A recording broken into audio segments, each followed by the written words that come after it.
சுப்பிரபாதம். நேற்றுக்கு என்ன பாசனம் பார்த்தோம்? பார்க்கவே இல்லையா? ஏன் எல்லாரும் ஆன்சர் கேட்டீங்களோ? நான் ஆன்சர்டா நான் கண்ண உள்ள பாஸ் காட்டு வேற யாரும் நான் என்ன பார்க்கலன்னு நினைச்சிட்டேன்னா.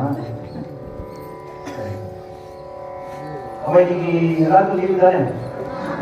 2 பாசனம் பார்த்துக்கலாமா? நேற்றுக்கு இன்னைக்கு 2 பாசனம் பார்த்துக்கலாமா? எந்த பாசனம் பார்க்கணும்? சரி, நிஜமா நல்லா கான்பிடன்ஸ் தான்.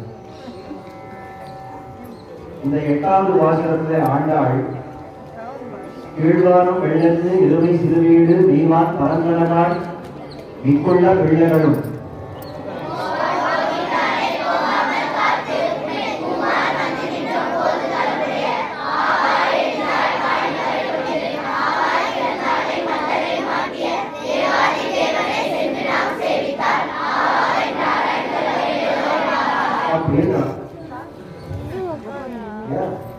அவ இந்த கீழ்வானம் வெள்ளது அப்படின்ற இந்த பாசுரத்துல ஒரு கோபிகையை எழுப்புறாங்க. கோபிகை எப்பேற்பட்டவோ அப்படின்னா கண்ணனுக்கு ரொம்ப பிடிச்சவளாம். இவெல்லாம் அந்த கோபிகையை ஏன் எழுப்புறாங்க? கண்ணனுக்கு ரொம்ப பிடிச்சவன் ஆனபடியாக எங்களுக்கெல்லாம் நீ ரொம்ப வேண்டியவள் அப்படின்னு காட்டுறா இந்த பாசுரத்தை. அவளை போய் எழுப்புறச்சே அவளும் அதே கேள்விதான் கேட்கலாம். விழிந்தமைக்கு அடையாளம் என்ன? போதும் விழிச்சு என்ன அடையாளம் சொல்றீங்கோ அப்படின்னா அதுதான் சொல்றார். கீழ்வானம் வெள்ளம் எருமை சிறுவீடு நெய்வான் மறந்தனகான். கீழ்வானம் வெள்ளம் எல்லாரும் சாமானியமா எத்தனை மணிக்கு எழுதுகிறீங்க? 4 மணி எழுதுற. சரி, இந்த சன்ரைஸ் பார்க்கறதுக்கு முன்னாடி ஆகாசத்தை பார்த்துருக்கீங்களா? வானத்தை பார்த்துருக்கீங்களா? எப்படி இருக்கும்? பிரைட்டா இருக்குமா? இருட்டா இருக்குமா? இருட்டானதுக்கு அப்புறம் சூரியன் திடீர்னு விடுவானா? கொஞ்சம் கொஞ்சமா வருவார். அதுக்கு முன்னாடி வெளிச்சம் முதல்ல வந்துடும். ஆமாவா? பார்த்துருக்கீங்களா? முதல்ல வெளிச்சம் வந்துடும், அதுக்கப்புறம் தான் சூரியன் வருவார் இல்லையா? அந்த மாதிரி வெளிச்சம் வரதுக்கு என்ன பேர் தெரியுமா? என்ன தெரியுமா? அருணோதயம். என்ன பேர்? அருணோதயம். சூரியோதயம் மாதிரி அருணோதயம். அருணன் அவன் இருக்கிற காலம் அப்படின்னு அருணோதயம். என்ன பேர்? அந்த அருணோதயம் ஆட்சின்னு காட்டான் ஆண்டாள். கீழ்வானம் வெள்ளது கிழக்கு திக்கில அந்த வானம் எல்லாம் வெளுத்து போச்சு. அது அருணோதயம் ஆயிடுச்சு. அப்ப சூரியோதயம் ஆக போறது.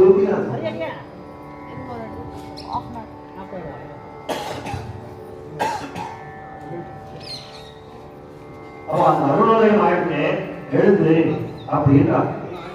அதுதான் உள்ளே இருக்கிற கோபிகை சொல்றா, இல்ல இல்ல அது அருணோதயம் இல்ல, நீங்கள் எல்லாம் கண்ணனை பார்க்கணும் அப்படின்னு உங்களுடைய ஆசை இருக்கிற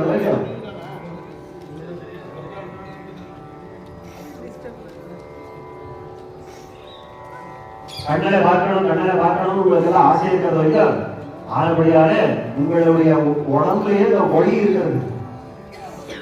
நமக்கே சாமானியமா சொல்றது யாராவது ரொம்ப வேண்டியவனை பார்த்தா நமக்கு அவ்வளோ சந்தோஷமா இருக்கிறச்சே என்ன கேட்போம்? மக்கள்ல என்ன இன்னைக்கு 1000 பல்பு ஓடுறது அப்படின்னு கேட்கணும். இந்த மாதிரி வெளிச்சமா இருக்கிறது கூட முகம் அப்படின்னு கேட்கிற மாதிரி அந்த மாதிரி இந்த கோபிகைகள் எல்லாம் இருக்காது இல்லையா? அவெல்லாம் கண்ணனை பார்க்கணும், இப்போ கண்ணனை பார்க்க போறோம், கண்ணு விட்டோம் அப்படின்னு ஆசையா கிளம்புறதுக்காக அவனுடைய முகத்தை அவ்வளோ ஒளியா, அவ்வளோ தேஜஸ். அதெல்லாம் எந்த அளவுக்கு இருக்குதுன்னா கிழக்கு வானத்தை அடிச்சு பிரதிபலிக்கிறது, ரிஃப்ளெக்ஷன் வரலாம். அந்த அளவுக்கு ஒளியா எல்லாம் உள்ள இருக்கிற சொல்றா, உங்களுடைய முகத்தை ஒளிதான் அப்படி போய் வருது.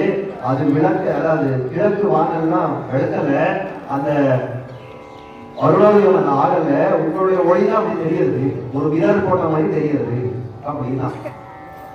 சரி, அது வேண்டாம். இன்னொன்று சொல்றேன், எருமை சிறுவீடு நெய்வான் பரங்கனகான். எருமைகள் எல்லாம் இருக்கிற வரைக்கும் அதெல்லாம் காத்தால 2 தடவை நெய்யுவான். முதல் தடவை மேயறதுக்கு சிறுவீடு மேய்தல் இருக்கு. சிறுவீடு மேய்தல் என்ன? பிரேக்ஃபாஸ்ட் சாப்பிடுவோம். அந்த பிரேக்ஃபாஸ்ட் என்ன தெரியுமா? சன்ரைஸுக்கு முன்னாடி பனிப்புல் எல்லாம் சாப்பிடுவோம். அந்த பனிப்புல் சாப்பிடுறதுக்கு தான் சிறுவீடு மேய்தல். என்ன பேர்? அதுதான் ஆண்டாள் சொல்றா, எருமை சிறுவீடு மேய்வான் பரந்தான கான்.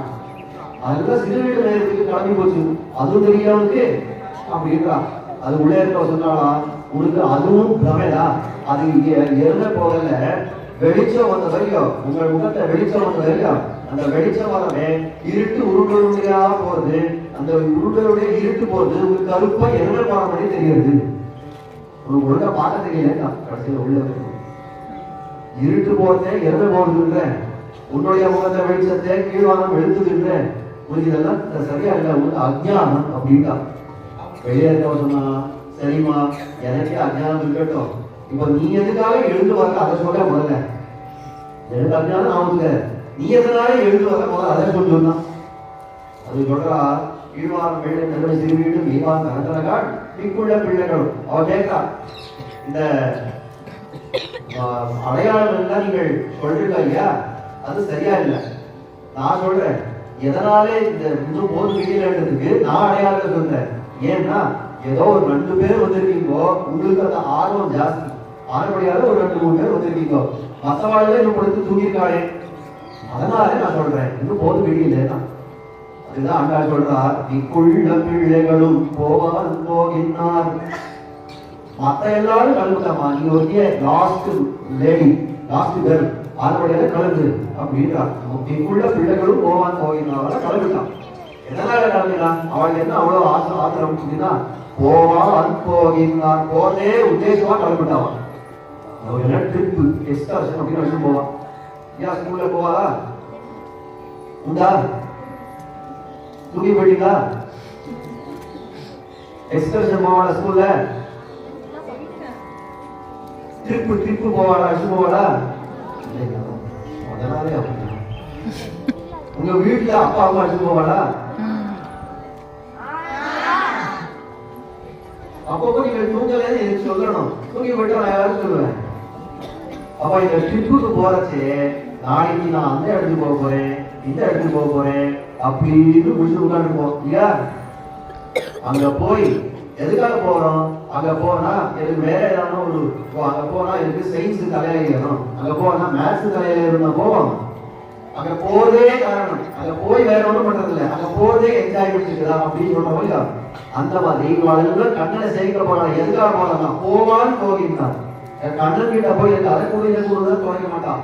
அந்த கண்ணன் கிட்ட போய் நீ நன்னாயிரு, அங்க போறது அவனை சேவிக்கிறதே உத்தேசமா போறா. போவான் போகின்றாய். இவன் உள்ளே இருக்க சொல்லலாம், ஆமா அப்படியா கழுவிட்டாளா, சரி போல பொழுது போ, எல்லாரும் கலந்து சொல்ற நான் இருக்கு, நீங்களே போய்க்கோங்க அப்படின்னு சாமர்த்தியமா பேசுற. எல்லாரும் கலந்து நான் இருக்கு, நீங்களே போய்க்கோங்க அப்படின்ட்டா. அதுதான் சொல்றான், இல்ல இல்ல தப்பா இருக்காத, போவான் போகின்றாரை போகாமல் காத்து உன்னை கூறுவான் வந்திருந்தோம். அவளை தொட்டு நிறுத்தி முன்னாடி வந்து நிற்கிறேன். எல்லாரும் ஒரு 4 மாசத்துல தான் நிற்கிறான். எழுந்துக்கல. அப்போதான் அவன் எல்லாரும் வந்துருக்கீங்க, நான் ஒருத்தி இல்லைன்னா எல்லாம் மறந்து போட போகுது, நான் கண்ணனை இங்கே ஆரம்பிச்சுக்கிறேன், நீங்களும் போங்க அந்த கண்ணனை அங்க சேவிச்சுக்கோங்க அப்படின்னா. அதுதான் சொல்றான், இல்ல இல்ல நீ வந்தாதான் உண்டு. ஆண்டாள் சொல்றா, நீ வந்தாதான் உண்டு. ஏன் அப்படின்னு கேட்டா, அதுதான் அவன் சொல்றா, கோதுகலமுடைய பாவாய். கோதுகலமுடைய பாவாய்ன்னு அர்த்தம். கோதுகலம் அந்த கண்ணனுடைய ஆசைக்கு ஆட்பட்டவளே அப்படின்னு. அந்த கண்ணன் இவள் பேர்ல ரொம்ப ஆசை கொண்டிருக்கான். அதனால நீ நம்ம கூட வந்தா நமக்கு காரியம் ஆகும், சுலபமா ஆயிடும். அந்த கண்ணன் உண்மையில ரொம்ப ஆசை கொண்டிருக்கிறபடியாலே எனக்கு நீ ரொம்ப வேண்டப்பட்டவளாயிட்ட. அதனால கலந்து கோடு தலைமுடைய பாவாய் எழுந்திராய் பாடி பறை கொண்டு. எதனால எழுந்துக்கணும்?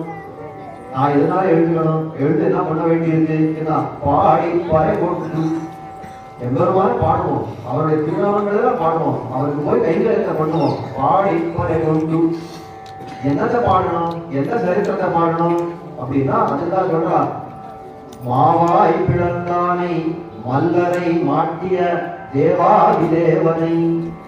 மாவாய் பிளந்தானை, மா வினன தெரியுமா? குதிரை.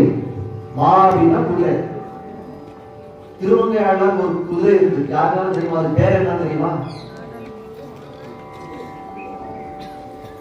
நானே சொல்றேன். ஆடல் மா அப்படின்னு பேர் இருக்கு. என்ன பேர்? திருமங்கையாளர் குதிரையில ஏறி உட்கார்ந்துருந்தாரு. அந்த குதிரைக்கு ஆடல் மா. அந்த மால குதிரை. மாலாய் பிளந்தானி. கண்ணன் என்ன பண்ணா? கேசிங்கிற அசுரனை கொண்டான். கேசிங்கிறவன் யாரு? கேசிங்கிறவன் யார்? குதிரை வடிவத்தவங்க அது முன்னாடி சொன்னோம். ஞாபகப்படுத்திக்கிறது.